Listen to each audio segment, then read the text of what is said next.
हम मीनू झा गोर लगै छी समस्त मिथिलावासी के। एकटा सोहर लऽ कऽ उपस्थित छी, संग में श्रुति झा सेहो छथि। धन्यवाद। जय मिथिला, जय मैथिली। पातर धनी सुकुमार की केश भुइया लोटोरे। पातर धनी सुकुमार की केश भुइया लोटोरे। ललना पिया पूछथिन कोन रंग वेदान रे।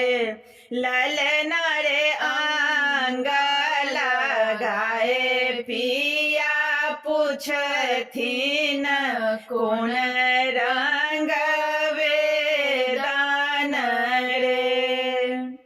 आठो अंग पिया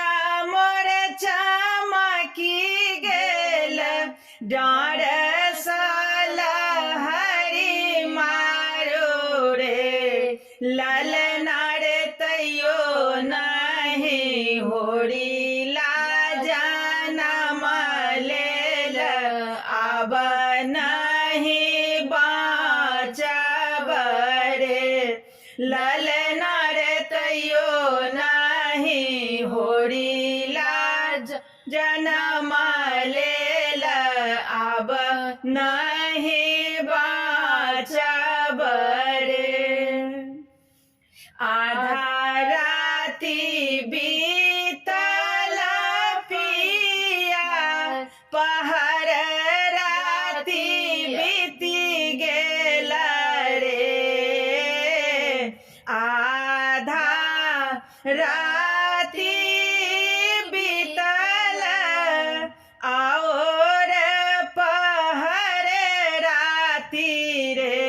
ललना रे तखन नहीं होरेला जनम लेल आब जीव बाँचल रे।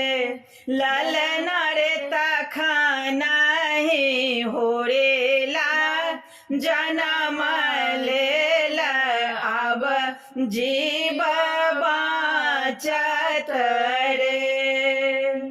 सासु जे उठले हँसैते कि ननदो बधैया मांगो रे। सासु जे उठली हँसैते कि ननदो बधैया मांगो रे। ललना प्रभु उठला चेहाए के आब धनी बाँचल रे। आचरे नचाय बनटुआ, आंगन बामरिया नाचो रे। ललना रे मोर पिया उठला चेहाए के सब धन